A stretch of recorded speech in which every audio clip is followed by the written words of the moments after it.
Schatz, wir müssen reden.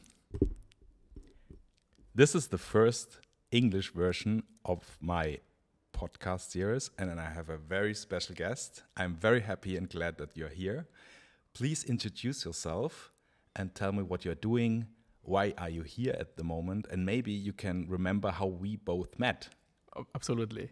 Thank you very much, Alex, for the invitation. I'm Konate Aboubacar, a very special name. I like very much. And I am living now in Germany for 5 years. Mm-hmm. I have been in Karlsruhe for 2.5 years, I think now. I'm studying international business at Karlsruhe. And next to that also, I'm working as business development student, which I've been doing also for almost 2 years now. But also next to that, I'm a public speaker. So I travel most of the time for giving speeches and coaching people as well, like when it comes to personal development, to leadership, and also to business sometime. So this is what I do actually so far. And I think we have met 4 or 5 years ago. Yes. In Heidelberg. Yes, in Heidelberg. Yeah, during the World Youth Forum, which was organized for the first time outside of the country, I think, in Heidelberg. And you were doing amazing photo. You got to interview me, I think. Yes, I did video. Of me, right? Yes. Maybe I will show there are nice photos, and you had a nice clothing. Thank you. And there's a nice photo. I will show it here. That would be good. Thank you. Yes. So we met there, and there was a first good connection, and then we met again in Egypt. Egypt, exactly. Yeah. We met also there during the World Youth Forum, where everyone from the world was invited. 8,000 attendees, I think. Yes. Yeah, that was really, really, really crazy as well, and like very interesting, wonderful moment, I would say. Yes. Yeah.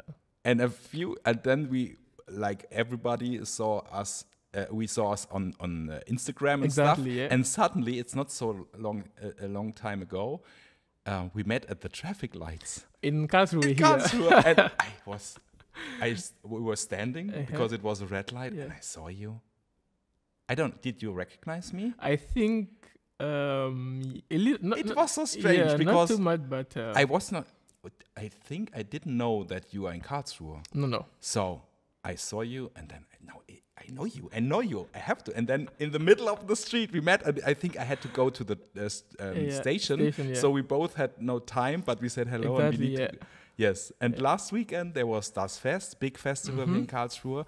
And we met in the middle of the crowd. Also. Yeah, with a good friend of you. Yeah, and the daughter as well. Very interesting. Yeah. Yes. Maybe ask him for a podcast. Yeah. And what I also want to say, your German is not so bad. It's very good. But you asked me to do it in English, exactly. Because you feel much more comfortable. Exactly. And so this is my challenge, but I really like to be challenged. Yeah. So we have a lot of connections because I also studied international management here in Karlsruhe.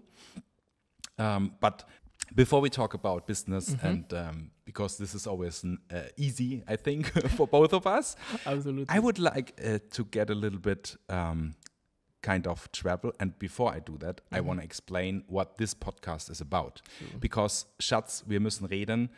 I try to explain it to you, maybe for people who don't understand German, which I hope will listen to this podcast. Sure. Maybe can you understand what you understood now from it? Yes. Yeah, I think, as you said already, Schatz, which is a German word, it means treasure. So normally we use it for our partner. It can be girls, or kids, exactly, or kids also. Yeah. So, and wir müssen reden, which is like we have to talk. Yeah. So usually you'll tell it when there is a small problem, which is not the big problem. Yes. But small problem, something serious. Yes. That you want to talk about to maybe your kids or your parent or partners, I would say. So you just say, hey, like, treasure, we have to talk now. Yes. Treasure. Exactly.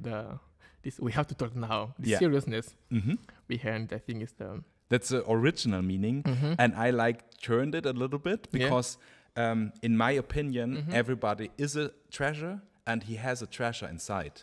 And today I want to discover a little bit your treasure, your personality, which is special about you. Okay. I mean, your journey until now, just from Africa to here, Karlsruhe, it's a special one. Absolutely. But I think there are a few other stories you can tell us why you came here and what maybe is the connection to your own personality. Sure. So where do you would like to start to explain people why you are here and where you come from, like your country, and how is what's about your life that makes you that strong, very sympathetic guy that is sitting in front of me now? So let's start by the beginning then. Yes. Yeah. As you want. As exactly. what fits good. for you? I come from Ivory Coast, which is a country in West Africa, a very beautiful country so far. And I was born in a very small place called Azagué. It's a kind of like a village, very small but big community. And I grew up there with my family, my mom and dad, and two brothers, then 3 afterward. And like in Africa, African country, we have big families. Yeah. So even my cousin or far from places, also family. So we have this exactly big family. So in which, where are you? Are you the greatest one? Or? I'm the second biggest brother. Okay. So I have 1 bigger and 2 smaller. Yeah. Yeah. We have no girls, unfortunately, in the family. Okay. Shout out. Yeah. I have also 3 brothers. That they are all younger than me. Exactly. Yeah. Okay. So I stay I almost spend all my time with my mom. So my mom is a small entrepreneur. She has a shop at the market, and she used to sell there. So since I was a kid, I grew up in this family where I was only selling at the market. Okay, very interesting. I did not have time to go and play like kids or go to no. I just grew up with my mom at the market every single time, only selling, and then I had go to school as well. Yeah. So I think this is how I learned how to sell. Yeah. So today I can sell everything. At the beginning, I didn't like it very much because I also wanted to have time to go and play like other children. But no, I had to go to help my mom as well, which was also very interesting. Then I spent, I think, around 12 or 14 years with my parents. Yeah. Can I ask you another question, just for me to get a picture? How old have you been with your mom when you were selling at the market? I think I have started since I was a kid, maybe since I was 6 or 7 years old. Okay. Till I grew up, so I was with her every single day. Okay. So how was your normal day? In these days, was it every day or was there Saturday, Sunday where it No, it's like from Monday to Sunday. Okay. Yeah, it's so you didn't have to go to church on Sunday? No, because I'm Muslim. Okay. Exactly. So we used to go to the mosque, which was not far from the market. Okay. So when it was time to go to pray, we just go to pray and come back. So this day there was no school? Exactly, yeah. Okay. So I usually, In the morning, you grew up at, you stood up at what time you stood up? Good question. I usually stood up at around 5 or 6. Yeah. So every morning? Every morning, yeah. Okay. So I have to go to the market to open the shop of my mom, put the thing, and then go at school starting from 7. Yes. So I start working from my place to the school at 7. And I stay at school till around, we have the break at midday for lunch, come back at the market, and go again at 2 p.m. So you had the lunch at school? No, I come back at the market for the lunch. Okay. How you have to walk? How so was it far? Or? The primary school was not very far. The primary school was around 10 minutes from the market. So when I go to the college, then it was very far. Yeah. Then you have to work maybe, 1 hour around, and then go to school and maybe come back. Or Okay. At the college, I could stay there. Yes. I could stay and have lunch and come in the evening at 5 p.m. to help my mom again. Okay. And how did you, for me, I ask because I don't know this kind of life. Sure. And this is not better or worse. It's just another life. So it was totally normal for you to help your mom. So your mom took you to the market from the beginning. And did you think about you don't like to do it sometimes? Or how is the feeling as a kid? You said you didn't have any time to play around on the playground or something probably. Are there playgrounds in your village?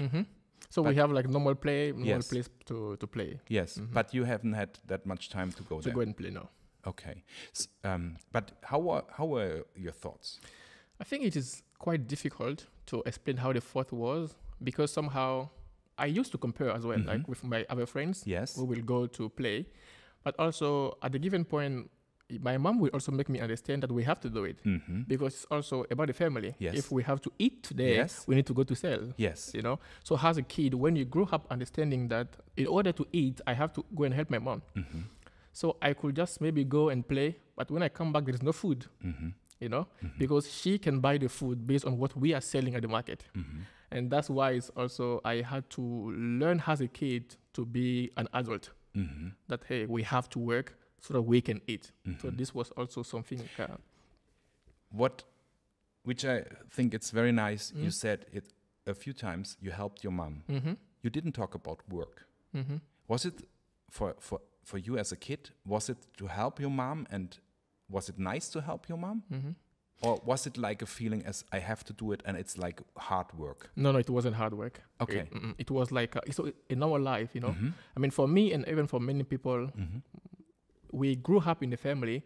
So if you grew up and see your mom is a cameraman or dad is a cameraman, you are more likely to learn first what they are doing before doing what you have to do. So it's totally normal. Totally normal. Okay. Yeah. So we don't see it also as a hard work because it's part of the life. So you do it like a play. It's like more like a game. Exactly. I heard that from a how do you say that, a psychological who is specialized in kids. He said because in Germany we have these problems. A lot of parents think that people need to play a lot of games or whatever, and then they claim that they can't help in the kitchen just for 5-10 minutes. It's for me it's a little bit embarrassing to tell you that, but it's true. In German kids sometimes they don't know until they are 20 years how to clean your dishes and your clothes. This is so embarrassing because, and the how do you say it? Yeah, psychologist. He said, you can treat your kids like a game in household. For them, it's a work. I used to do that with my little kids. It can be fun to clean and to do housework together with the kids, and then you have support, and they learn how to do it, and then it's nice. And I think this is something like it was with your mom. Absolutely. You helped your mom. You understood you need to do it because you don't get something to eat. I mean, this is a total different relation. But maybe you can tell me as well how you feel between the German, I mean, culture and your culture, and there are good and bad things. And I think you shouldn't compare things. That gets very dramatic. Or if you want to say something, please do it. But very interesting. So you went to college. How? So you have primary school until which age? I think I was around 14 or 13. I don't remember anymore when I got to college. Yes. But I think around 14. Okay. So yeah, my college was a bit far from my living place and from the market.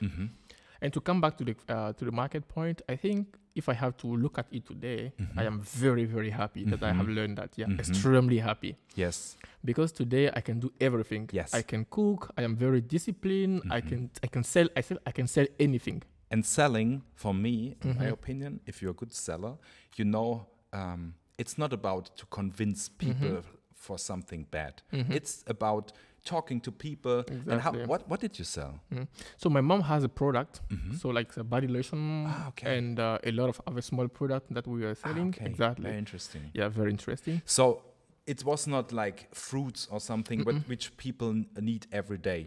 So you in a way you had to convince people that it's So you said, hey, can I do you want to try on your skin, or how did you do that? So that was, we had, I would say maybe 3 types of client. Usually we have client who knows us and they say, okay, you have good product, we are coming only to you. Yes. This is very easy to sell to. Yes, of course. So we have the second class of client who maybe they have bought something somewhere else, they didn't like it, so they want to try us. Okay. So you need to know how to talk to them also. Yes. And we have the third type of client who do not know anything about you. They are just passing for the first time. Yes. And they want to buy something. Yes. So you need also to know how to talk to those ones. So your communication based on the 3 type of client will be very different. Did you realize that as a kid? No, I didn't. But you know how to treat them. Exactly, yeah. I really didn't. So that's a very good question, because even today when I'm studying business, I realize that many things many things I have done in the past now make sense in what I've been doing so far, you know? Yeah. And did your mom told you how to talk to the people, or did you do it like you just came in the whole game and you listened to your mom how she sells? Exactly. I started looking at her how she sells, and I started doing it. And afterward, my mom would not like me to go out because when I'm not there, when people come, they want only me. You know, so also at a given point, you say, you were the exactly, yeah, you have to be there. Perfect. Yeah, this is nice. So that was also becoming quite interesting at a given point, yeah. And it was you, not your brothers, who helped your mom? So my big brothers was living far from us at that moment. So I was now the biggest brother because I had only one brother who was very small. Okay. So it was me also at that point. So did you have to also care about your brother? Absolutely. Okay. Absolutely. Wow. And I always have this sentence as well from a man who used to come to my mom's place, and he was like, "You are a model to your brother." So he was telling me that. Yes. Like she is to her. Exactly. To you. Yeah. Exactly. So he was always telling me, hey, you need to know how to show the path to your brother, because if you become a bad person, he's more likely also to become a bad person. Wow. You know, because most of the time our brothers look at us and what we do, they try to do the same. You know. So yeah, such a high responsibility you at a got young from age. the Yeah, young age. Yeah, absolutely. Wow. And now that sounds very positive and as a very happy life. Was that like this? I will say at that time I couldn't see how it was because I was very young. So I was also taking a lot of things in a young mindset. I think today, looking at us, looking at me in the back, I will say it was a lot of responsibilities for a young person. Yes. But somehow I'm happy about it because the person I am today was based on that, you know. It's based on how I grew up and how they grew me or how they used to grow me, you know. Today I am, I think, a very different person. I am very resilient and honesty. So a lot of characteristics I have today, I strongly believe it's only come from this part of my life. So this is one big part of your core values. Exactly, yeah, exactly. So I strongly believe it comes from that one. That's why it makes me very, very happy, and I have a very lovely relationship with my mom. And I even told my brothers now also that they have to go and help my mom, you know, because we learn so much. It is something sometimes we don't see it, but we learn extremely a lot of things when we are helping the parent doing what they are doing. Yes, you know? And in this surrounding, how many clients did you met every day? Wow. With how many people did you you talked? Maybe 50 at least. Wow. Per day. Every day. Every single day. Every single day. From Monday to Sunday. Yeah. From 6 a.m. to 6 p.m. And did you know the word holidays or vacations? No. You didn't know? I think I knew it only from school. Yeah. Because when there is school, we have like school holidays. And then could you go to the playground or play football or whatever? Or when you had holidays on school, you helped more your mom? I would be helping more my mom. And the reason was because my dad did not like when his kid moved far from him. So he was not happy when we are moving far from him to go to other places. So most of the time during the holidays, I would stay with my mom also at the market, helping her and selling, mostly. So you hadn't had time to play football, or what was there sports? My dad wanted me to become a football player, by the way. Okay. So he even put me in this, football center where I can go and play, but I wouldn't have time. Okay. Because when it is time to go and play, I have to help my mom at that time. And I start learning karate, boxes, and kung fu, all those stuff. Okay. At a given point, I had to stop as well. Okay. Because the time when I have to go to do my training, my mom need me to go and cook. But how was that? Your mom said, Konate, you have to help me today? Or how was that? No, like I know that every single day I have to help her. So sometime when it was time to maybe go for the training, let's say it's at 4 p.m., sometimes it is the time also to go and do something specific for her. So it was like, I asked because also again here in Germany, when kids don't want, they say, no, I don't want, no, and there's a big, sometimes, very often, much too often. Yeah. And if you say, my mom had to go to the market, you knew that you have to go with her, and you knew that you can't go to the karate, and it was like it is. It is. You didn't say, oh, mom. I did say that. Yeah, okay. But Like in my country, we always have this way of talking to your parent. It's not like in Germany here, where you can speak how you want to your parent. Yes. In my country, that is no go. Like in the culture we have, it's no go. Yes. You know, so you always have to have this respectful way of talking to your parents. Which is very important. It is so extremely important in my culture.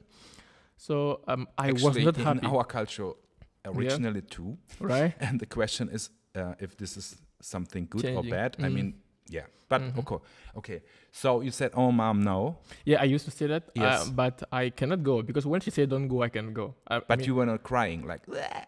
I wouldn't. I think I would just be unhappy. I'd be very sad because I want to go to do something I like. Went after her. Exactly, something like this. And at the work, at the market, how was it like in this when that happened? Did you sell worse than before because you were not in a good mood? That's a good point. Yeah. So when people come, I am unhappy of selling to them. So like my emotion, of course, also play a role when I'm talking to my customers. So it's not really good anymore. But how did you handle it as a kid? I think my mom also had sometimes a very interesting way of doing things, you know. So when she stopped you from doing that, she would find a way to make you happy with something else. So she took care about that. Yeah. She knew that you would like to go to. Okay. Yeah, exactly. But it was necessary that you have. So she would just maybe buy you something to eat or give you money to go and buy something and come back. I mean, there was a kind of competition. Exactly. Like she's always trying to find a compromise, you know. You cannot go there, but she had to make you happy. So she'll find something else to make you happy with that, you know. But this is nice. Also a very important learning. Yeah. Wow. Yeah. Thank you for sharing this. You know, maybe for you it's normal, but you said in this when you were studying, you first realize what's going on. Okay. Do you want to add something on that? I think that was I mean, one thing I really like also about that, after my college, I went to the university. Yes. You know, and at the university, we were only students. So somehow we need to know how to survive. Yes. So I knew it. Exactly. And I was 18 years old. Yeah. And I don't want it, or 17, and I don't want it to have money from my parents anymore. So one day, my dad, I think he sent me, I don't know, it will be maybe 5 euros here or 10 euros here. Yeah. Which is good money at that time. Yeah. And just send it to me.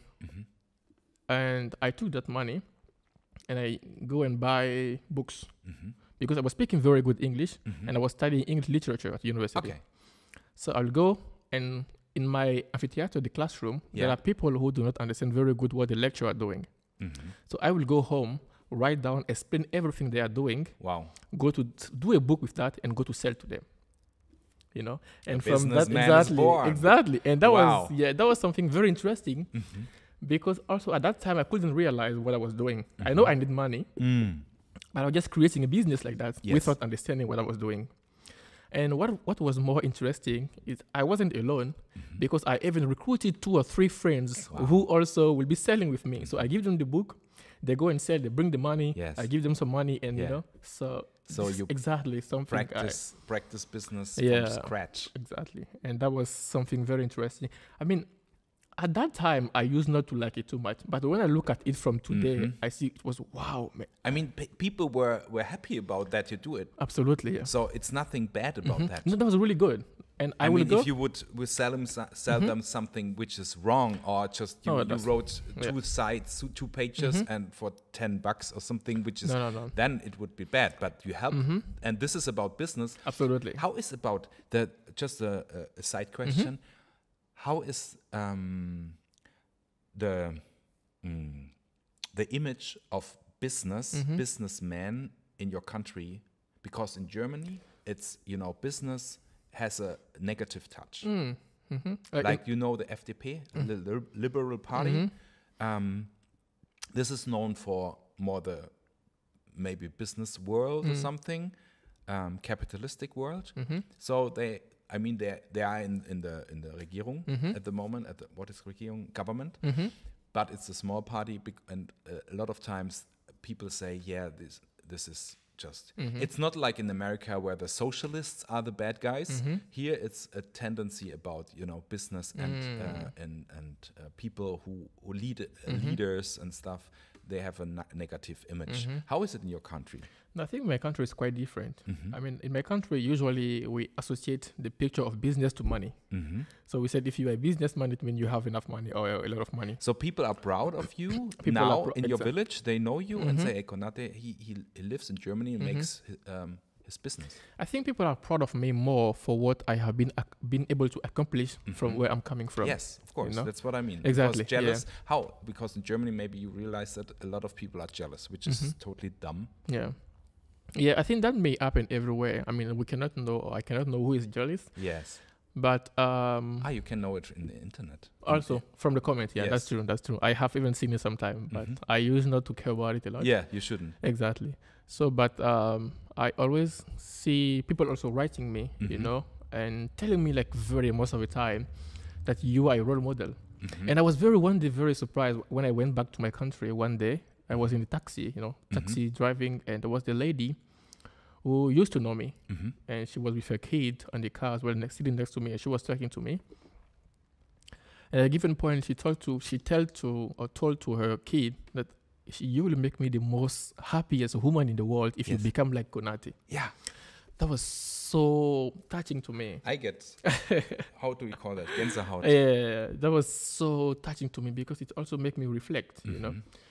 And I think sometimes it is complicated when you become a role model, you know. You get much more responsibility again. Exactly. Because when you accept a role, it also becomes with it, what I call it, responsibilities, you know. So when I accept, if you say, hey, I am a dad, you must accept also the role of a dad and what it goes with. Yes. So when I become a role model for other people also, I must also accept that there is a lot of responsibilities that goes with.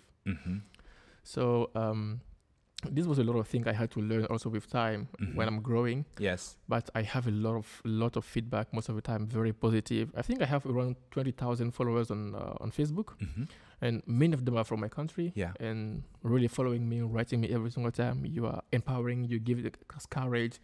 That's something that makes me very happy, you know. Yeah, you should. I'm very impressed. Yeah. And what I'm thinking about now is, you told me when you went to university and you started your own first business. Absolutely. And you said you made it like there were the thoughts and you just made it. You didn't really reflect and you thought, I need a business case. No. And so you just made it and people were happy and thankful and you got some money. Yeah. And this problem was solved. Kind of, you know, to cut it. When did you start to realize really what you have achieved until this moment, and when became it more like a strategy without a negative, just that you really understood what's happening around you, and you know what I mean? Not really. Can you try to? You told me, you know, when we talked about your childhood and you went to the college, and for me it sounds like the most of the time things just happened, and of course sometimes you were angry or sad about that you can't play, but it just happened. And at the end, if you're sitting here today, there were a lot of good people around you, or you made good decisions, but the decisions were made like for you. It was just was like it is. But at the one, if you study business, you talk about it. And what interests me is when did you start to realize and you start to reflect really what's happening? You know what in my life? Yeah. Like in general, right? Yeah, in general. Ooh, I think that's a very interesting question. So maybe it was this business. You started to be a businessman. Could be, because I remember when I was at school, my educator, you know, in school we have educators, and she told me one day that you should go into marketing. She told me that because she used to send me at the market. Yes. But at that time I didn't know what was marketing. Yeah. And I was like, no, what am I going to do with marketing? Yes. No, I want to be English teacher. Yeah. Yeah, that was my goal, actually, becoming English teacher one day. Now you're an English teacher and much, much more. Yeah, exactly. So with time, when I go to the college, before going at the college, you know, every single place I have been leading people.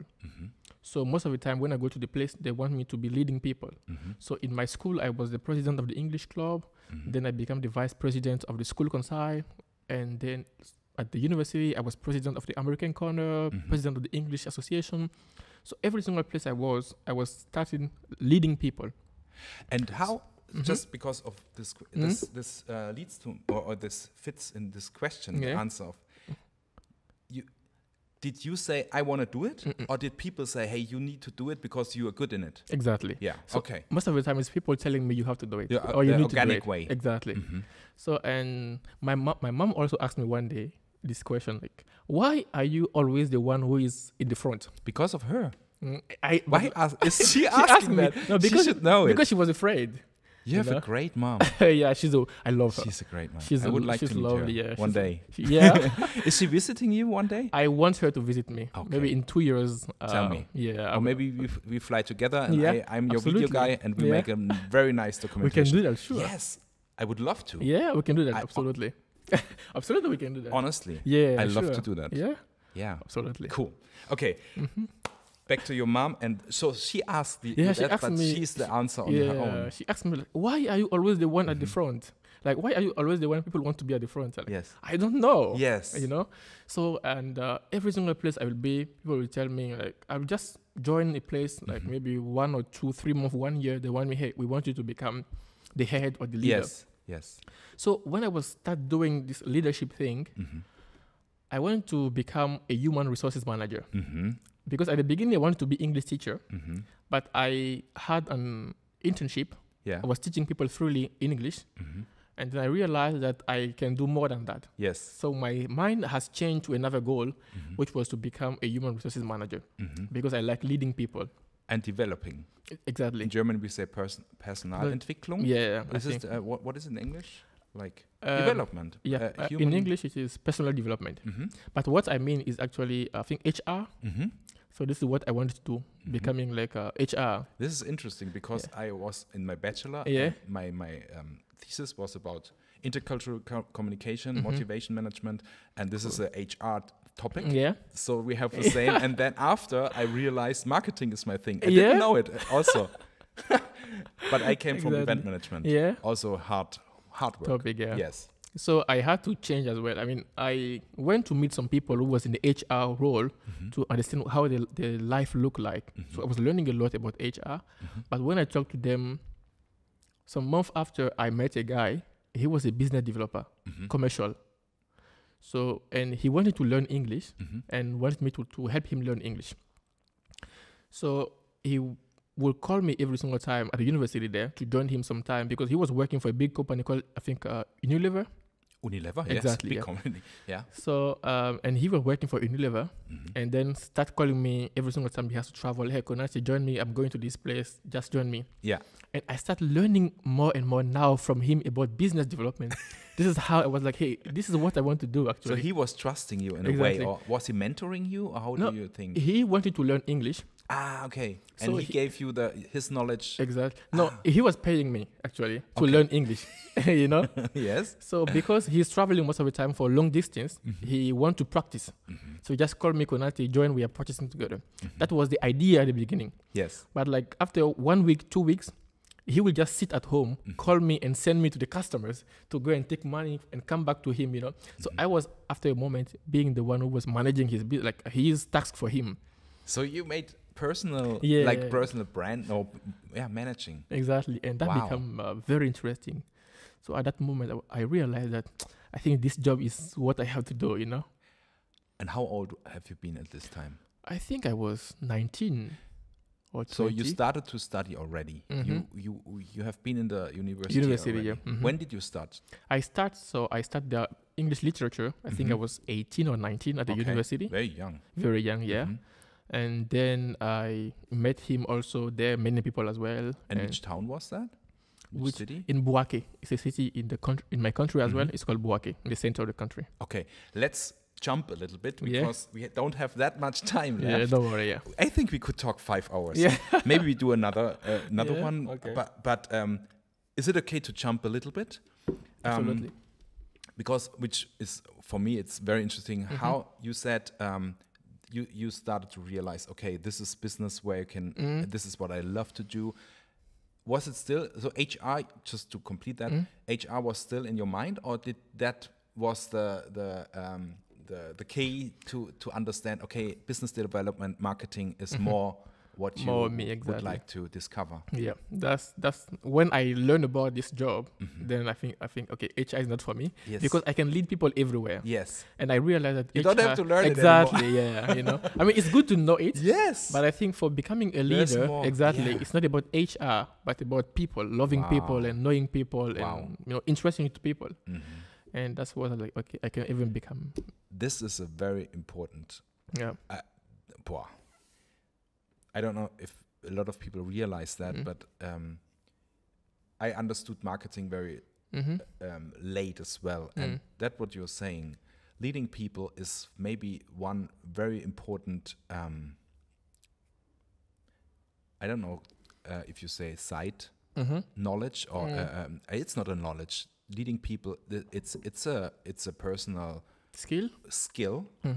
And if you grew up like you grew up, this is a very big base, good base, and this we call it social intelligence. You need to have a high social intelligence, high level, and if you have that, then marketing is in the strategic thing. I think with this base. You do marketing and business. This is the best Voraussetzung. What is Voraussetzung? I don't know the English word for it, but I think I understand. This best start. Oh, okay. I will think of it. Yeah? Yes. Yeah. Okay. Wow. Okay. So you understood marketing, and you still studied English. So you changed your study? That's a good point. So I was now looking for opportunity to change my study. And I wanted to come in Germany because at this point, that's when I started thinking of traveling. Okay. Because when I start learning about that, I said, okay, now I have to study business. I know now what I want in life, so I can just now go for it. But in my country, we didn't have this educational level where I could study something very good. So I started thinking of Germany. Because I had a very good friend of mine who was living in Germany. Okay. We met online. Yes. Then I was thinking of Germany, of France and US. But I speak French, which is my first language. I speak German, English. So I was like, I can just maybe try to go to Germany and start learn also German language, which can be a third language, or fifth language, I'll say. And now you talk German. Yeah. That's nice. One side question. How is it in your country about the image, US and Europe?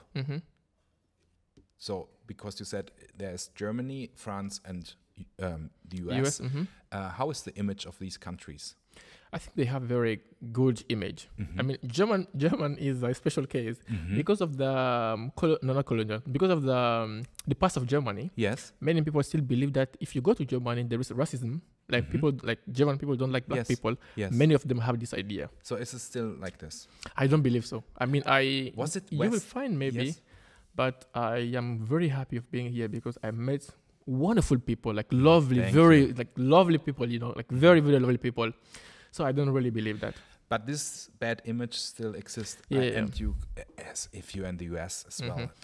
It's even worse because I think it's my mom or my dad will not want me to go there because she said they kill people every day in the US. So she said, please don't go to US. I think there are studies. About it. And I heard, a very good friend, David Lucho, he's from Sri Lanka. He's also a black guy.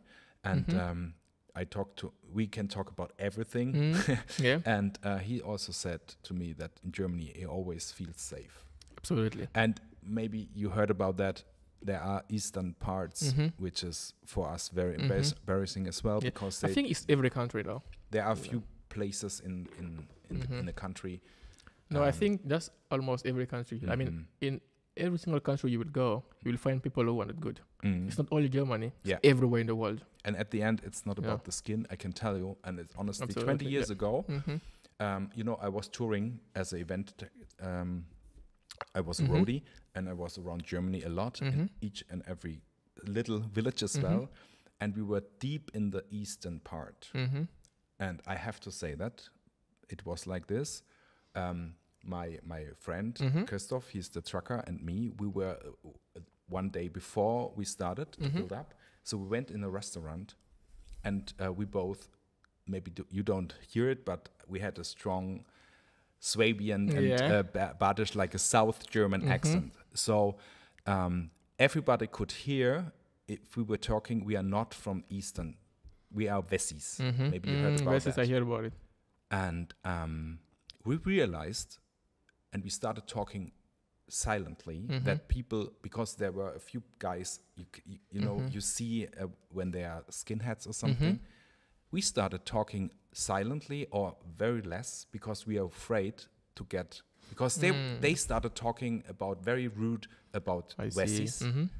I just wanted to give an example. I mean, maybe a lot of people don't know it, and of course I don't want to blame, but there are existing so many dumb people in the whole world. Everywhere, believe me. It's so sad. Everywhere. This is why I'm so happy that we both sit here together, and because this is one sign against all this racism, totally foolish stuff. There is no reason. Absolutely. I mean, these people are just afraid and dumb. Yeah. Because they are not interested in other cultures and other That's people. The thing. There is no reason to have a racism thoughts. I always say to people that they need to travel. You know, because there is this wonderful quote I like very much. It goes like, when you travel, you discover yourself. Yourself. You know? Exactly. So when you travel, is beautiful. You don't discover only new culture or new places, but yourself. Even you discover yourself. You know, you discover what you can do, what you cannot do, what you can accept, what you can accept, and that's really beautiful. And I think if you realize many people who are maybe racist, most of the time they don't travel. You know, this is a very nice link to the question. Have you traveled before you went to Germany? Yes, I have traveled to Mali, Burkina Faso, and Ghana. Wow. Yeah. Very nice African countries. Exactly, yeah. My parents, they are in a club, like helping Burkina Faso. I plan to go there since a few years, and they go there. They build kindergarten and clinics and stuff. That's cool. Yeah, that's it's really a good. very poor country, Burkina Faso. Yeah, I mean, I think somehow yes, there is some part which is still poor, but there is also some part where it's also very rich. Is it? Yeah. Yeah. From I nature think, or from like resources. Many of the problem come from the mismanagement of the resources. You know. Like always. Exactly. It starts in the family. Exactly. And it ends in the globalization. So that's the problem most of the time. So otherwise, most of the time you'll see they have a lot of resources, a lot of many intelligent people, but those who are leading the people and those who are managing the resources are mismanaging the resources. So that's why sometimes you see there's a lot of problem most of the time. But and you are one of the, can you say hopes in German? Hoffnungen. Hope. You are, but you are a great Botschafter. Ambassador for great people, for a leader. Thank you. And you are a communicator of intercultural topics at the end. Yeah. Great forebild. Thank you. Yeah, you are. This is you can't. I think you shouldn't say that too less. You can't say that too less. Yeah. Yeah. It's for me. It's very special. I feel very blessed. Thank you very much. Yet now we talked a little bit about this racism thema. Is there something, and this with the traveling is such a nice image. Is there something you would like to say, maybe in combination of how you went out of Africa and discovered another continent? So I was studying in Bouaké, where I was going to the university. And the city of Bouaké is called Bouaké. They have a partnership with Reutingen. With Reutingen? Exactly. It's pretty far. Yeah, it's really close to here. Yes. Exactly. So they have this Tausch program, exchange program. So every single year, 3 people from Reutingen go to my city, and 3 people from my city come to here. Beautiful. So we have to send application, a lot of interviews, and many things. So this is how I came in Germany. I just sent my application. They were looking for volunteers to become the ambassador of the Bouaké in Reutingen. Wow. Exactly. So it's close to Stuttgart, maybe. Exactly, some people very know close to Stuttgart. I was and your German accent is very nice. Thank you. I was living there for 1 year because of this program. So we had to do volunteering. I was working in the Jugendhaus. So I stayed there for 1 year, and then after I did an Ausbildung, and then I'm studying here now. So this is actually how I come. And I think at the beginning it was very difficult. Yes. The beginning is very difficult because we have different culture. And you didn't talk German? No, nothing. Oh my God. So you came to Reutlingen without knowing German? Nothing. So was there something in between Reutlingen and your study? No, there was between Reutlingen and my city. Yes. So you were studying English, exactly. And then you decided to come stop. here. Exactly. You stopped? I stopped, yeah, because I wanted to study business now. Here in Germany. Exactly. So I said, okay, so if I go to Reutlingen and do 1 year, then after I can just apply to the university and study business. This is very brave. Exactly. So this is how I see things, and I said, okay, just let me go do that. So you were sitting in the plane, going to this totally different country alone, yeah. Without. But you said three people. You were alone because you told me. No, I mean from my family. Alone, but we were 3 people chosen from the city. Yes. So we come together 3. Okay. But and what happened? How was that? The impression? Yeah, it just you landed with your plane. You passed the airport. What was your first impression? That was very strange. It's like everybody's white. Yes. That was the first one. I'm like, why is everybody white? You know? Yes. And you knew it, but if you experience, this is the first thing what you say. Yeah. This is a beautiful sentence. And I used to say, this is the moment where we realize that we are black people. You know, because in my country you cannot know you are black because you are only with black people. Yes. So you have to realize that you are black when you get out and you are in another environment where people are different from you. How did you feel with these thoughts? That was I don't know. It was a strange feeling, but I still need to at that moment to also try to discover again maybe who I am actually. Did you feel safe in the first time? In the first seconds, minutes? I think when you realized that? Yeah, I think I feel safe because exactly of the German, because like normally German is known to be a very safe country. So and we had some people as well in Reutlingen waiting for us to welcome us, and because but you have to wait for your suitcase and stuff. Exactly. I just would like to understand how you feel, you know. Yeah. Because I could talk about Sri Lanka when I went there first time where most of the people are not white. For me, it was a strange. It was. Yeah. You know, you start to think about this, and then they, just a short story about my. It was a. It's a totally. It's maybe it's a kind of same mixed feeling emotions that coming up. Okay, but let's listen to your first impressions. Exactly. So it was actually very strange, as you said, trying and seeing many people different from me. Yeah. You know, and I think I was feeling safe because we were all together. But at the same time, there was this curiosity, a bit of afraid of understanding how it's gonna be, how people are going to react. You know. Did you think something like, what the hell? What did I do here? Something, or I think you were excited. I was very excited. You wanted to know exactly. About it, exactly. That's true. Yeah, okay. That's true. Because I think I have this discovery mindset. Yes. I love traveling now. Yes. So it was something new, which I really wanted to explore more and see. You wanted to challenge yourself. Exactly. Yes. Okay. Absolutely, as well, challenging myself.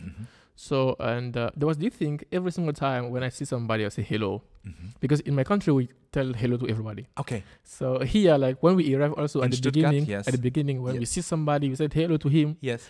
I was like, why is he not answering me? Is he against me? Or, you know, so you don't understand at the beginning. Yes. I can imagine. Yeah, but then with time, you just realize that, hey, people have different culture. Yes. And they have different way of seeing life, which is different from you. So there is nothing personal. It's just different. Maybe I can say, in the city, in Germany, you don't say hello to other people. Here in Karlsruhe, it's a mix. Sometimes if you're in the Südweststadt, you know, you can say hello. Yeah, true. And in villages, normally you say Grüß Gott. In Bavaria, you say Grüß Gott, you make it. You make it. So we have you discovered that in Germany, in the different countries, we say hello to other people in different ways? True, yeah. I think we have like the Schwaben. Yeah. Servus. Servus or Grüß Gottle. Genau, ein bisschen. Ein bisschen. Ich schaffe. Okay, cool. Yeah. So this was the first, then the intercultural differences started to confront you. But probably there were very nice people who were waiting for you, and then you were sitting in the car. Or Exactly. So we moved from Stuttgart to Tübingen. yeah. So you used the Autobahn. No, we go with like the car. Yeah. So someone just I think it's Autobahn, right? No, not the car. Someone just come and picked us at the airport with a car, big car. Yes. So we just drive with the car till Tübingen. Tübingen. Very nice. No, what I city. meant, you were riding in the car on the Autobahn. Exactly, yeah. Which is a highway, this highway. Yeah. But I think it's very known. So did you drive more than 120 kilometers per hour? I don't know anymore. So this was not on your... No. I was just looking at the place, enjoying the view, like, okay. Yeah, this is Germany. Exactly. So was it raining or? No, that day I think it was not. What? It was very beautiful. Yes. It was my first time seeing that the sun can stay till 8 or 9 p.m. So it wasn't the summer. It was summer. So I had to make some video and send to my mom. I don't understand why. Yes. Because in my country, the sun always goes at 6 p.m. Never it's happened that we have sun till 8 or 9. Never. Yeah. So we when love to sit on the lake, for example, just to explain a little bit. Yeah. In the summer, and you can stay there. It's warm. Yeah. Yeah. Okay. Exactly. So I was like, how is that possible? That was really interesting. Like, so a lot of new things. Yeah. Did you realize 3 things which you didn't expect the first time or days when you came here, which totally blown you away, or you think, I didn't knew that? I think there are something, I don't know if I have them in mind right now. I can still think of them, but I think there are definitely something. I don't know. Doesn't matter. Yeah, Maybe I it think, came later. Well, one thing was, when it comes to food, because usually in my country, when we are eating, we have to invite people. Okay. So like when I'm eating next to you, I have to say, hey, Alex, come and eat with me. You have to. It's like okay, it is cultural. Exactly, yes. Yeah. And here, no one does it. No. So when we're sitting next to people and they're eating, that just we know each other and they're eating, they don't say, I was like, why don't you call me? And that was also something very strange at the beginning. Okay. Yeah, and I had to deal with that too. Okay. Yeah. So you came to Germany to stay for 1 year. Wow. Yes. So after the 1 year, I go back to my country. So you learned German? I learned German in between. Yeah. And you did youth work. I was working. What did you learn about the youth here in Germany? That's very interesting. And I mean, you were a leader, but leading in your country is different to here. It is actually different. I mean, also youth work. That's right. Yeah, a lot of things in common, right? Absolutely. I was leading a youth club. Yeah. Yes. Oh, that's really without any adults. We were just self-organized. Yeah. Very interesting. Yeah. Wow. But how was that for you? I think that was a new experience. Because I was also very young, also find solution for other people's problem. Because most of the young people there, they will come and talk to me when they have a problem, which is my job, to listen to them and give them maybe advices on how they can deal with it. Yes. So this also, I think, how I start loving coaching more and more. Because I had to put myself in their shoes to understand what they are going through and be able maybe to provide them some advices. Yeah. And they really enjoy coming to talk to me. So I think this was a place I love, like till today, my experience I love the most in Germany was in this place. I had wonderful people like Thomas, for example, who was there. So they wanted to learn things from you. Actually, yeah. So when they have a problem. So they accepted you as the foreigner from the beginning. From the beginning. So you were this exotic, exciting guy. Exactly. Wow. And I think I'm also very, I'm kind of very open, Yeah, you are, exactly. Of course. Like talking to people, knowing them, and this enthusiasm I am always sharing with them. And one thing I love to share with them actually was the empowerment. Always making them understand that they can do more. You were 19 years old. I think I was 20 when I arrived here. Okay, so they were normally 16. So 16. You were, in this age, you are much older. Than them, yeah, absolutely. And could you feel that you have that much experience with this, from your mom, the story, what you told me? Yeah, I would say yes and no. Because sometimes when I reflect on it, I don't see the experience. But when I'm talking to you, I will say things that you'll realize that, wow, you are so mature. So again, it was just normal for you. Exactly. And you went in, you were open, you were friendly, and people react positive. Absolutely. I mean, I bet that the working at the market helped you also in this Very case, much, yeah. just to be in this totally Very much. foreign environment. Wow. Absolutely, yeah. Even in public speaking, Yeah, today I speak in front of 2,000, 3,000 people freely. Yes. This is also from the market, believe me. Thank you to your mom. Yeah, every day I say that, every day. Wow. Yeah. So you were working in a youth club, and Exactly. I mean, youth club. I don't know how is it in your country, in your home country, but here in the youth club, they are very different kids, and there are also kids that are not so, not only nice kids. How can you say that? I see what you mean. That was really strange because I have never had any problem with one of them. Because of your karate. Oh, that was a good point, though, because I used to do box. So yeah, they also knew about respect exactly. sometimes. Yeah, that's a good point. That's So a good if you point. do like this, Because what do you want? Sorry, but it's sometimes it's like this. That's true. You don't have to beat. It's just That's really true. Yeah. Because I will allow them actually to punch me in the belly, like really? Yeah, because I don't feel it because of the karate I did before. Yes. We have very intensive training sometime, so people can just punch me a lot in the belly, and I feel nothing. So I will just give them the opportunity. Now I have an interesting question. We have so many parallels. Yeah. Is that something from your culture? True. Or is it something with because when I was in South Africa, we had the possibility to go into a township. Very nice. We spent 6 hours there, and we got school. So we talked about it, and there were kids. I have nice photos. Maybe. And there was one little guy, maybe 6 years old. He had a very nice connections to me, and he started to beat me in the belly, very strong. But I loved it because I loved the whole energy of all these kids in the township.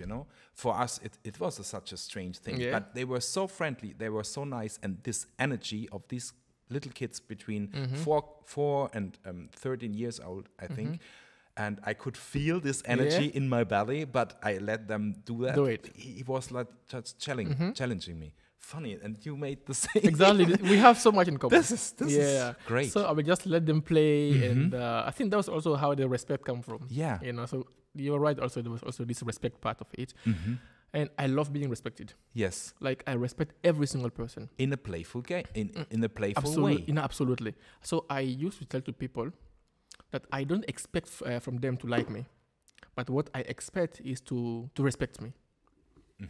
That's important to me, So can you say that again? No, I said everybody. I don't expect them to like me. To like you, but respect. Respect me, exactly, because I respect you too. Of course, exactly. You have to respect everybody. Yes, absolutely. So even that's also come to the part of racism. Even when people talk about racism, I say no. You don't have to like me. I don't want everybody to like me. No, but just respect me for who I am. Where is the border? Where is the? Can you make a border? Where starts liking somebody and where is just the respect? I think most of the time we make mistakes to believe that everybody must like us. And that is something we must not expect from everybody. If I like you, it's because I've seen something in you, but I might not like you for no reason too. It may not be nothing personal to you. Yes. But I just say, okay, this guy, I don't like him. But it does not mean that I don't have to respect you. Okay. So you can say, I don't like you. I like you. But you can say to somebody else, I don't like you. I mean, saying it is not good. But you maybe does this respect start that you don't say that? I think maybe in a conversation. In a conversation, listen, I don't like you, but you are an interesting person. I respect you, but at the end, maybe we have to go away and don't talk to each other. But how can you explain that? Yeah, explain respect or handle or communicate respect. One thing I have learned also on the way so far is that people work with you for 3 reasons. Work. If they want to work with you or be with you, there is 3 reasons. It's because they like you. It's because you are very good at what you are doing, or it's because you are trustworthy. Like they know they can trust you. The 3 reasons. So liking, which is the first part, you cannot expect it from everybody. Because when you have in your heart that everyone must like me, it becomes you want to please everybody. So in a personal level, even in your mindset, it's not good for you. It's not even good for a personal level to try to please everybody, because we cannot please everybody. So I even tell, don't try. to try to please everybody. You have to live with the people who like you, and you have to live without those who do not like you. Your life becomes very simple. This is a very, very simple but very important mindset. Exactly. So the respect part actually is who we are. You know, I have to respect you no matter what's happened, no matter what you say or what you are doing or everything. There is this respect which I believe must be the base of every single relationship. We have that in our constitution. Right. So die Würde des Menschen ist unantastbar. Do you know that? I think I have heard about it. This is the first paragraph in our constitution, and it means you need to respect every single human being.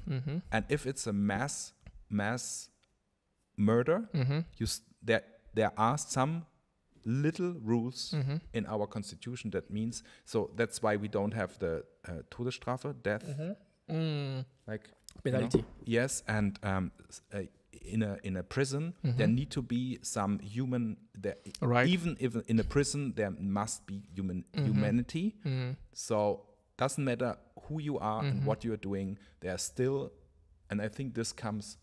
I mean, this is the limit.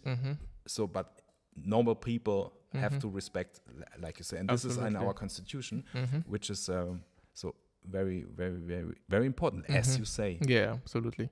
And this it's said that not every country in this world has this first paragraph because every other law is related to this. The first one, yeah.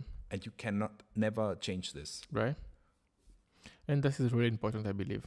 Wow. Respecting is very important. So, like, I would love to hear another example from you. How you know that somebody respects you, and what would you say is not respectful? When would you say, hey, this is not respectful? How you treat me? I think that will be maybe in the action or in the word. You know, I say every single time that words have power. You know, words are very powerful. Exactly. The thoughts went to exactly. Yeah. So I always say it goes maybe from action and also from the word they are using toward you. And I think respect is very personal. So the way I may define my respect may be different from the way Alex would define or from the way people define. You know? Yes. So that's also very different, very individual. But in my perspective, for example, it will come from the word. How do you talk to me? If I feel like the way you're talking to me does not align with my own value, with how I see life, I'll talk to you. Say, hey, I think I really like you. I appreciate you. Yes. But the way you're talking to me, I feel disrespected. Can you please change that? This is is that very interesting? I never thought about this in this way. Because we talked before we started about some topics can happen like this racism topic. And if there's something somebody tells you or talks about you and it's not for you, because like you said, it's a personal thing. And I think it can always happen if you don't know somebody very much. And I think still in a partnership where you live together since 30 years, it still can happen. But if you feel treated disrespectful, isn't there always a second chance to if you say, hey, this is not okay what you're saying, and if he says, oh, sorry, misunderstanding, is there always, this is just a thought, is there always like one step what you can go? So is there always a second chance? I mean, if you kill somebody, he's dead, then it's, of course. But maybe there are limits. The laws are the limits, okay. But in a interpersonal interaction, is it? You know what I mean? Yeah, there is. Like the respect has always a second chance. There is, I believe. Because sometimes it may, you know, that's why I love language and communication. Because the way I understand things can be different from how you understand it. Always. So you can say something which I feel is bad for me, but inside you is not what you mean. Yeah. It was not my purpose. Exactly, because I interpret what I hear from you. Yes, with your experiences and everything. Exactly, background. So that's why I love to talk to people. When I feel disrespected, I just come to you, Alex. I think what we told last time, I didn't like it because I feel that way. Yeah. Do you think that we can change that? Yes. You say, no, I'm sorry, I didn't mean that way. That's why, you know. So I think there is always a second chance to make it better. It must be communication. I love communication. Yeah, it's really important. Okay, so respect normally if it comes to cultural differences. I think cultures, all the cultures, they one of culture, very important cultural how do you say that? There are respects defined. Can you say that? Respectful behavior is defined in cultures. True. I learned that Arabic culture has a very strong family thing, a clan It's a clan, surrounding. And if you are not in this clan or family, people doesn't respect you that in that way. I also, sorry, I don't want to I see. say something wrong, but I learned that at university. If you, in our culture, lying is not correct to somebody. It's but in other cultures, you can lie if you get the Vorteil, advantage for your family. Especially it comes from selling. Oh. So you can tell people something which is not right. Yeah. But it's in this culture, it's okay. No, I mean, in my case, it is not. Yes. Because I came from a culture called the Bambara. Like my people, like the tribe, it's called the Bambara. And one thing extremely important for us is honesty. You know, so you don't lie. That's why even when you come to my place or my village, we say the Bambara people, they are people, you can trust them with everything. Wow. You can give them €1 million Yes. and say, I'm come back tomorrow and take it. Yes. If you come back tomorrow, they'll give it to you. Yeah. Because they are known for that. Is it something like karma in the Asian culture? I don't know if I can call it karma, but this is actually this idea they raise, like in my culture, they raise us with this idea. Exactly. So they raise you to believe that you are someone who is honest. Yes. So when you grow up, very high value. So when you grow up also having this mind, I am very honest, you also have to also keep in this one. So in the Bambara people, we believe in this one. Honesty is very important. And when they come to the selling, I love selling, you know. Yes. But I have also learned on the way that selling to people what they don't need is not selling, it's manipulating. And that's something I also don't like. So even in my selling, when I'm selling things, I want to know if you really need what I'm selling to you. Even in the market, when people come and say they want to buy something from me, and that's why I think people like to come into me. Yes. Because when I don't have them, I say, I don't have what you're looking for. You can maybe find it somewhere. I have another one, but it's not what you are looking for. So this also relationship with people, they make you also like, I think this guy, I can trust him. He's not only a seller, but an advisor. Yes. Which I think is also very important, you know. Wow. Yeah, and this is, by the way, this is the reason why I understood marketing after 10 years working in the marketing branch, because I went through as an event technician for Coca-Cola and a lot of big brands and with marketing agencies. But I was very critical about marketing, but then I understood a good marketing or a good company needs somebody who takes care about marketing, because there is you have to be convinced that it's a good product, and it needs to be a good product, and then you need somebody who communicates to the world or to the target group, because this is sometimes it's not the same person. That's really true. One guy who makes the products and one guy who sells the. That's true. You need to be a different type. Normally. That's a good point. That's a very good point, because like even when sometimes people need me for selling things for them, I don't sell things in which I don't believe. Yes. Because I say I cannot convince people to buy something if I do not believe in that. This is very important. Yeah, absolutely. You're totally right. Okay, so now we jumped a little bit. Sure. But very interesting. Okay. Absolutely. Do you want to tell something about the work at the youth club, the first impressions in Germany? In the Jugendhaus? I think it was really interesting, as I said. Yes. So, and the first impression, I mean, you took, just coming back to the core of this podcast, your values and your personality helped you, thanks to your mom and all the experience you made in your childhood and youth, helped you in a totally different country with a totally different culture to support young people. It's fantastic. That is really fantastic. Wow. And it was really strange because I even couldn't speak the language, you know. but there was this interaction. Yes. And I think also sometimes they were also very interesting in knowing me Yeah, and of knowing course. more about I me. know it. I mean, I say exotic bonus. Yeah. If you're from some other place, people, you have this exotic bonus. Yeah. But you have to use it. Yeah. Yes. Good point. Yeah. Wow. Absolutely. So after this year, you went back. I went back home and I came back again for Ausbildung.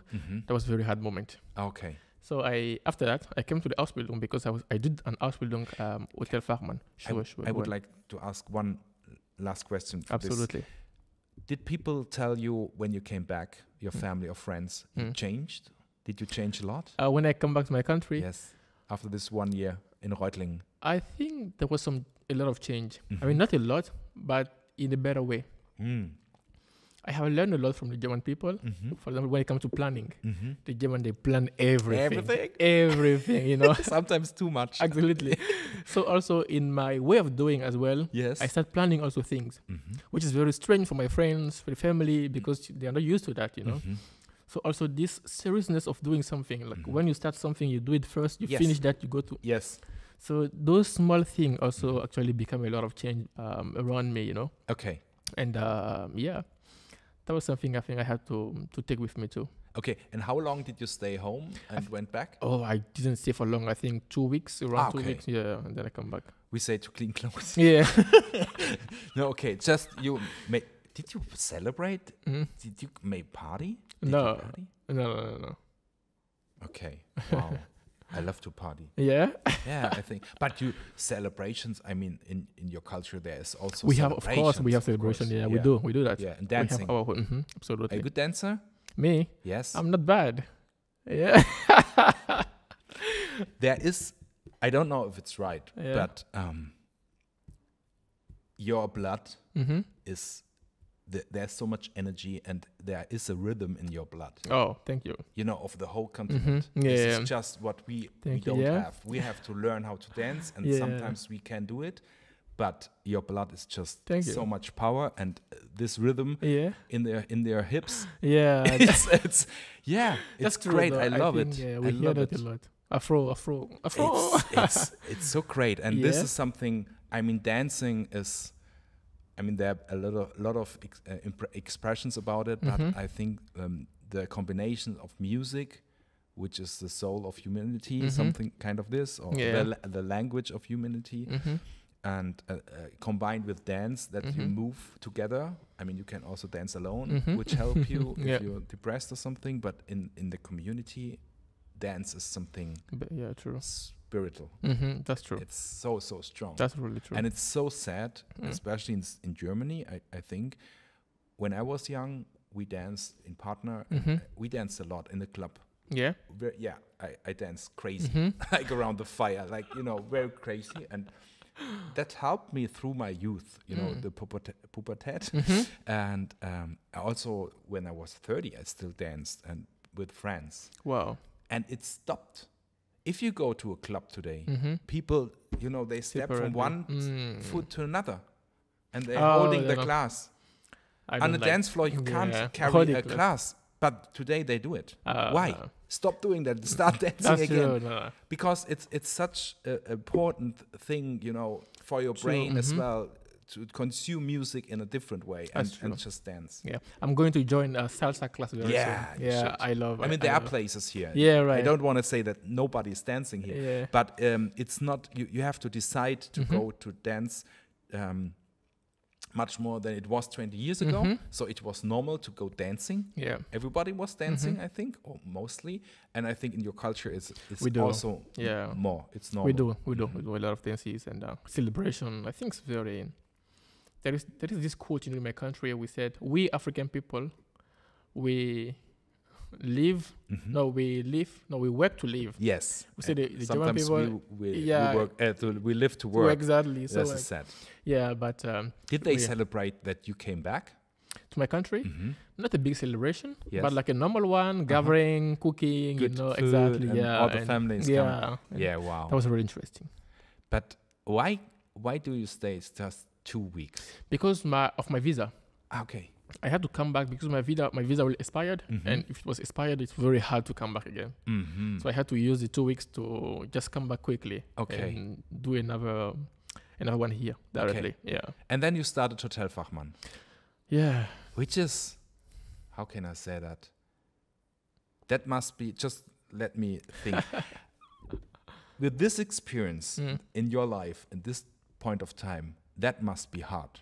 Because people who start this kind of, I also made a internship as an event technician.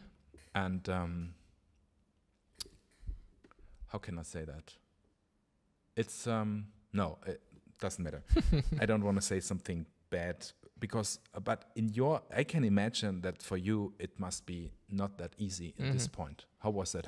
Where did you start it? It was in Metzingen. Metzingen, okay, around Reutlingen. Exactly, yeah, absolutely, yeah. It was in Metzingen. And it was a very hard moment. It was a very, very, very hard moment. I mean, I had, like in every single place, there was beautiful time, but there was a lot of hard time. And the hard time come from the pressure. You know, in hotelery, in gastronomy, there is a lot of pressure. Of course. And I think around the world, no? Right. But my biggest problem was that I was working in the Jugendaus before. Yes. So I had to learn to work very slowly with children. So when I turn and shift to a new place, the speed changed a lot. There was such a very big change. So everything was very quick. Every movement must be that was really hard. And leadership in the in the hotellery is different. Yeah. It's not. I worked in Australia and I know. I also experienced that. Yeah. But there are some hotels who understand that you can lead differently. I mean, at the end, guests have to feel comfortable, and it doesn't make sense to go that bad with your, But you also had to work in the kitchen. Yeah, every single places, kitchen, in the rooms, in services, in bar. And it was a normal hotel. It was a normal hotel. How many stars? It was 4 stars. Wow. I think now they're going to 5 probably. But it's a nice hotel. And the managers are very good. I mean, I'm not going to complain them. I really have very good relationship with them. They respect me a lot, which I like very much. And it was the people are very nice. Yes. But when it comes to the working environment, I was feeling it. It can be different for somebody else. Maybe we had many people, maybe they used to like it. But from or maybe they need it.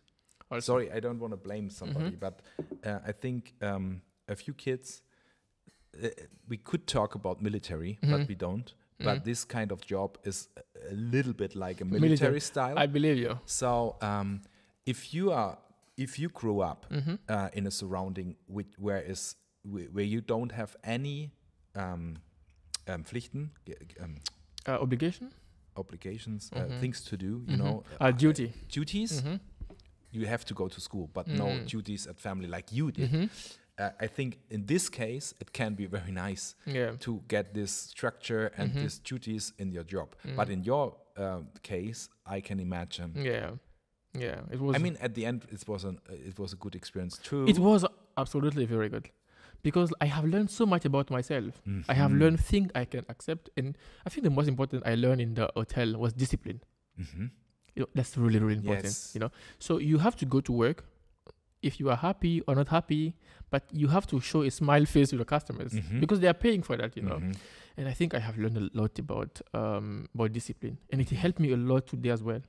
So although I didn't like me being there, but I am also happy today that I went through that. Yeah, because it's helping me a lot even today in my current job. Yes, maybe for people who don't know Metzingen, it's more. It's actually a famous country for the Calvin Klein. There are a lot of outlet city. Yes, and they are from there.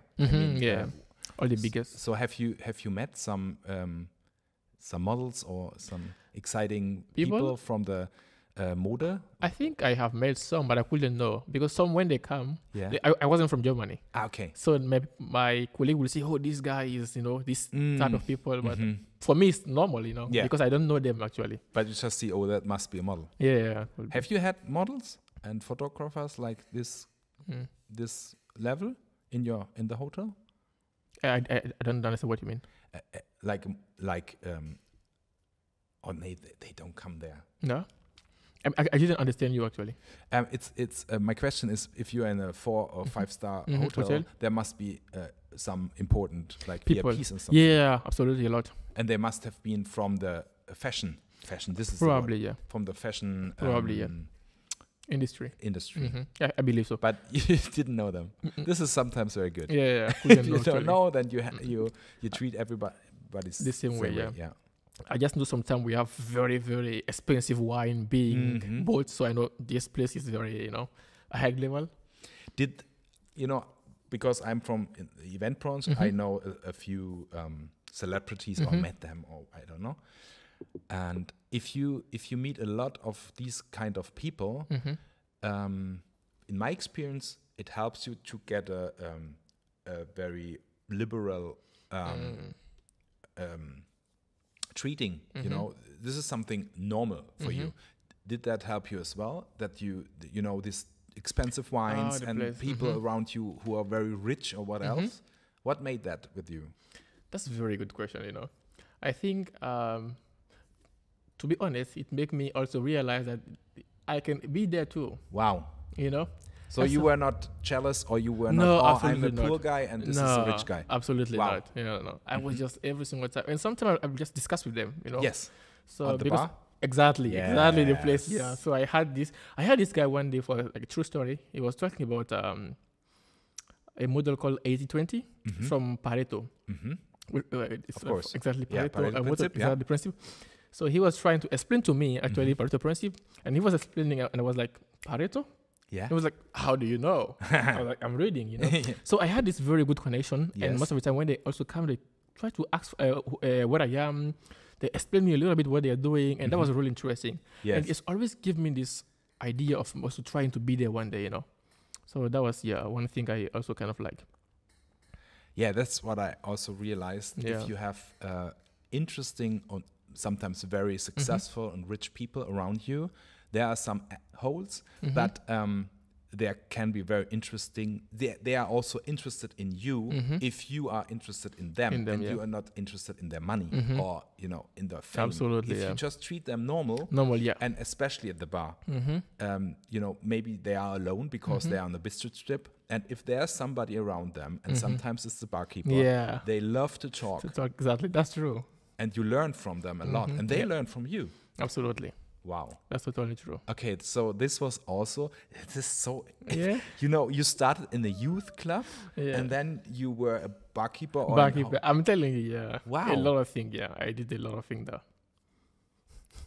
And you don't learn this at the university. No. You learn theories and stuff, but this is something that really shapes you. Yeah, absolutely. That was, it helped me a lot actually. Was it 2 or 3 years? 2 years. I did 2 years. I did my exam. I passed the exam. So I said, okay, I'm not going to work. I have to keep doing what I want to do. Yes. Studying business. Because at the first place I did it because I couldn't go to university directly after my Jugend hours. So after I got acceptance to the university, I said, okay, I can keep going. Okay. Yeah. So how was the realization? In this time, did you reflect or realize, where you are in at the moment? Yes. With all these experiences coming in, right? Yes. I think it was also very challenging because I finished my Ausbildung. I'm very young. I can start making money, like maybe having 2K per month, start making a living. But knowing that I'm going again to another city, different from where I'm coming from, where I know no one, I have no job, no money, how am I going to survive? So at this point, actually, you also realize, am I really on the right path? Am I really doing the right thing? So there is a lot of questions in your mind that you ask yourself, because I asked all those questions. In which phase of your Ausbildung internship did you think about that? I think when I was almost at the end, because I always wanted to keep going. But you didn't panic? I didn't. No. I said, okay, imagine. Exactly. Say, should happen what should happen, Yeah. I said, okay, and I think this is also something very important that we need to keep to tell ourselves most of the time, So I tell myself I will go, no matter what's happened. It is my choice, my decision, so I will stand up for it. So I said, okay, it is my decision. No matter what is going to happen, I'm going to stand up because I make the choice. And I decided to come come to another world in Karlsruhe for the first time. And But when was Heidelberg? Heidelberg was, that was during my Ausbildung. Really? Yeah, it was. Very interesting. It was during my Yeah. even Egypt was during my my Ausbildung as well. Wow. Yeah. Okay. Do we need to talk about the World Youth Forum, or I mean, this was a great thing. Yeah, we can, of course. One question I have. We were not in the same hotel, sadly. I don't think. No. Because our hotel, the group was very diverse. Yeah. Very interesting. I learned a lot about the Islam from ladies. Yeah, from ladies. Yes, which was very interesting because probably here in Europe or in Germany we have one opinion or view about the Islam. We know that there are a lot of different cultures. Can I say that? So it's not like in Catholic and Protestant. We have two churches in Germany mostly. You know that? Yes. I know. I mean, we have also free churches, but the main two Christian Germans are the Protestant and the Catholic. So what I learned is the Islam has much more. And in every country, you live the Islam in a different way. Oh. Is that true? No, that's what I learned. I didn't really realize that. In Turkey, for example, you know, we have a lot of Turkish people. It's a different Islam, like in Tunisia or in Iraq. Yeah. About the liberal. I see what you mean. I think that depends actually on the interpretation of what made. Or the Quran, the interpretation of the Quran. Yes. Yeah. Because when I look at the case of Iran, for example, I don't want to make it biased, but the way they interpret is sometimes very different from the way other countries interpret. So it's very strict, and in many countries are the same. So how religious would you say that you are? I think what role plays it in your life? I think I believe in God. I strongly believe there is someone upstairs, I mean, there and around us. Exactly, around us who also see everything we are doing. So I strongly believe in God. But saying I am too religious in the way that I don't want to talk to people or just no. Okay. I even say when there are some rules which I believe even in the religion does not go with my own value of how I have to treat you as a person, I don't follow it. Wow. Yeah, that's and you can say that in the public. I do. You know, I mean, that's my opinion. So they may not be, I say, you don't need to agree with me, but it is my opinion. Allow me to say it. But in a few countries, you have to be afraid to say that's against the religion. That's true. But I think we are in a different time now. So the way I interpret my religion must be personal to me. And the relationship I have with God must be my relationship. Yes. It must not be a problem for you, you know? So and He created you as a human being. Absolutely. Okay. We don't have to get too deep in this, but I think it's very nice to know that this depends on your culture as well. Absolutely. I can say about myself, I was raised religious, as a Catholic, from my grandma, mostly, of course, also from my parents.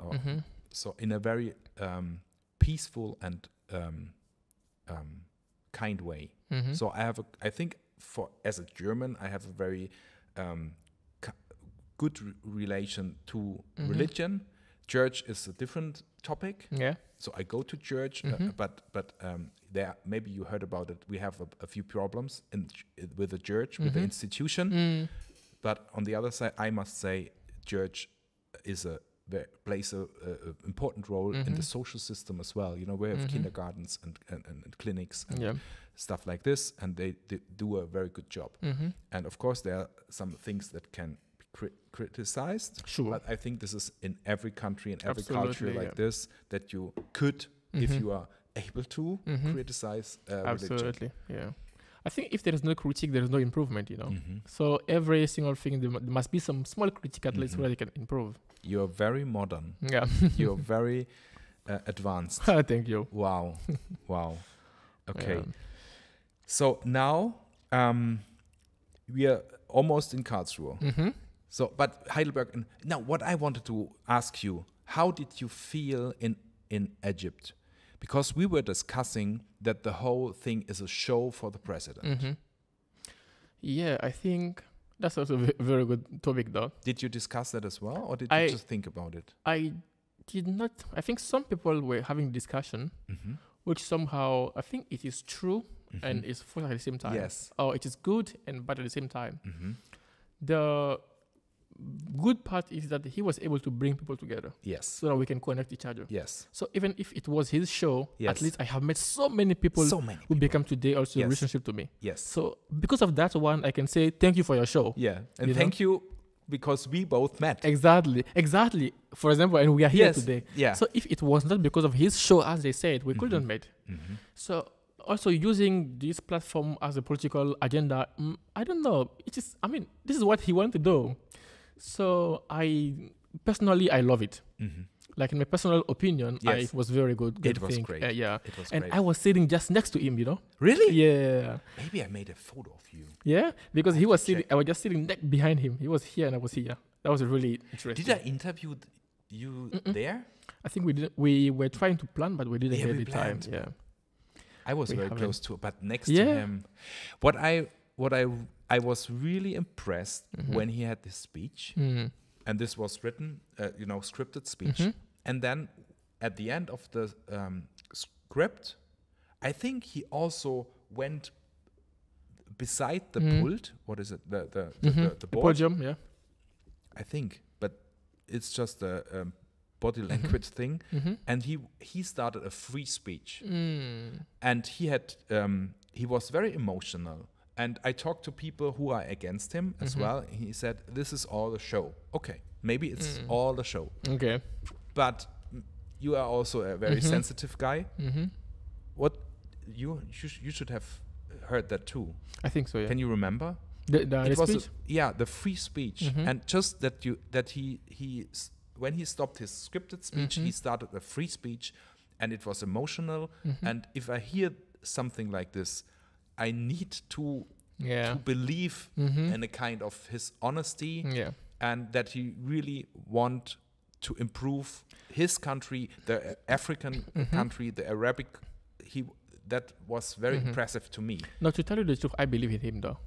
I mean, people can have different opinion, but we must also have our opinion. And my opinion that day, I really believe in what he was saying. I mean, he's of course politic people. Yeah. But like personally, I believe in what he was saying that day. So would you say that, I mean, this kind of, he's hard, maybe dependent from the military, or there's this still very criminal, and there are laws, and I don't want to broaden this too much, but I mean, he's in this surrounding, and even if he's a president, I think he cannot change everything on one point. It's not possible. He's dependent from a lot of factors. It is impossible. And like, if you also take the time to understand more about politics or realize it more, you realize that when the politic people come on power, they can focus on probably one or two things.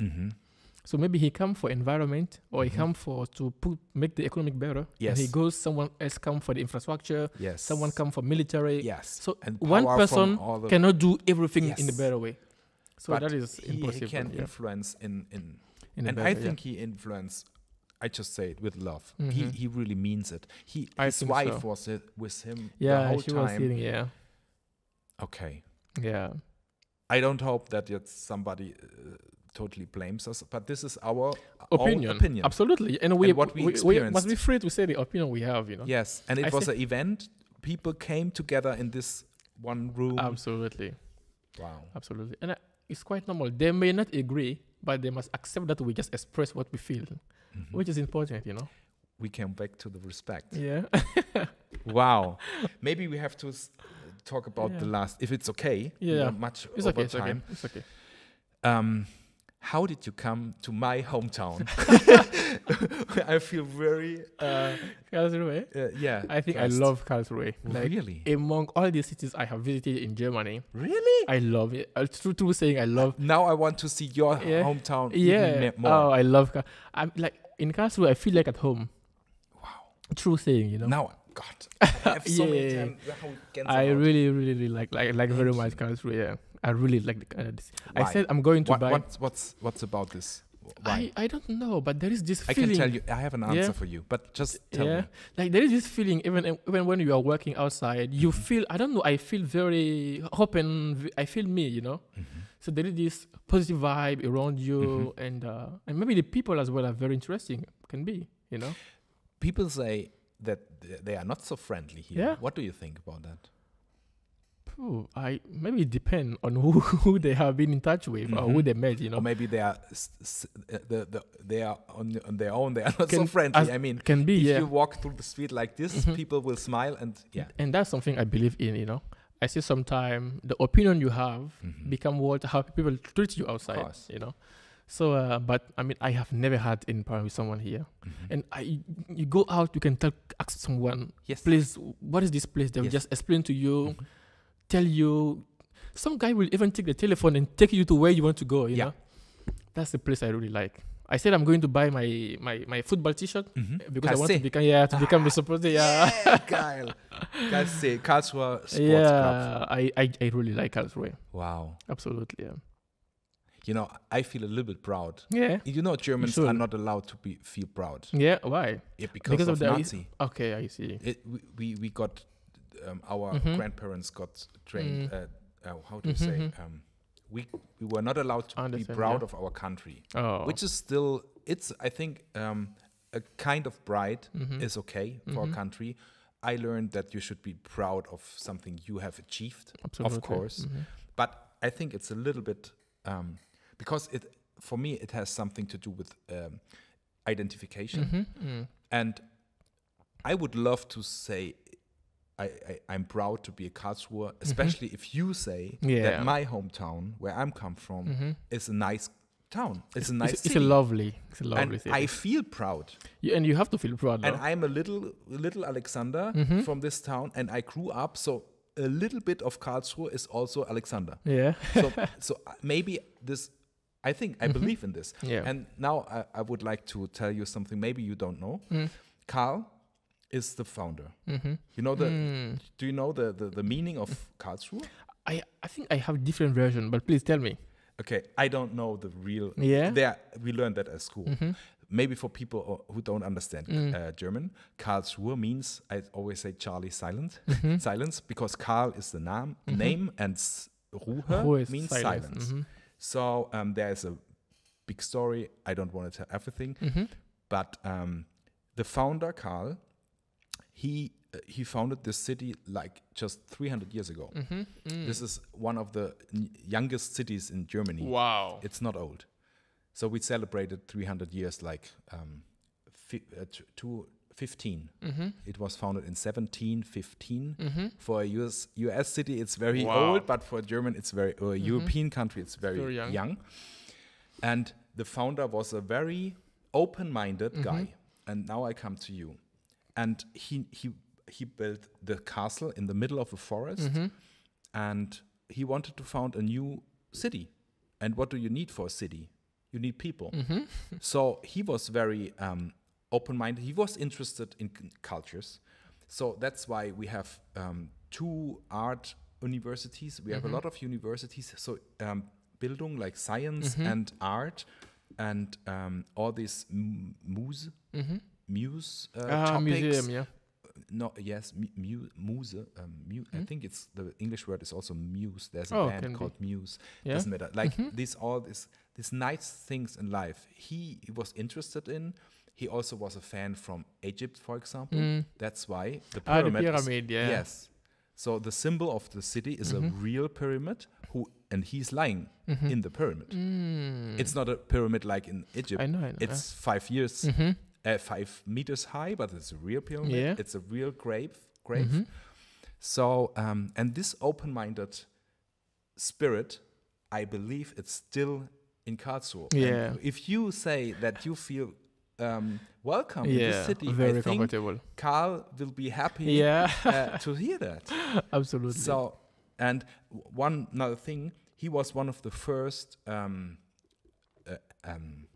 royal who allowed both religions. In these days, there were just these 2 religions, and there were they were fighting for hundreds of years because of these stupid two religions, like Protestants and Catholics. There were wars all over Europe over hundreds of years, and these days there were not so many, but you had to decide normally in the city if it's a Catholic city or a Protestant city. Okay. So, and if you were not a Protestant, you had a problem. So there were not a church, but so. And Karl said, doesn't matter which religion you are, then you need to have a little bit of money and you need to have a job, I think, and then you were welcome to come.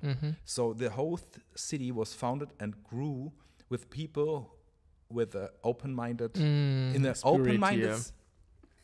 That's so beautiful. I think till today we can feel that though. Wow. Yeah. So I told a little bit, but this no, is it's really good. Yeah, it's really good to know. Yeah, it's really good. Okay. What are your plans for the future? Oof, that's a good question.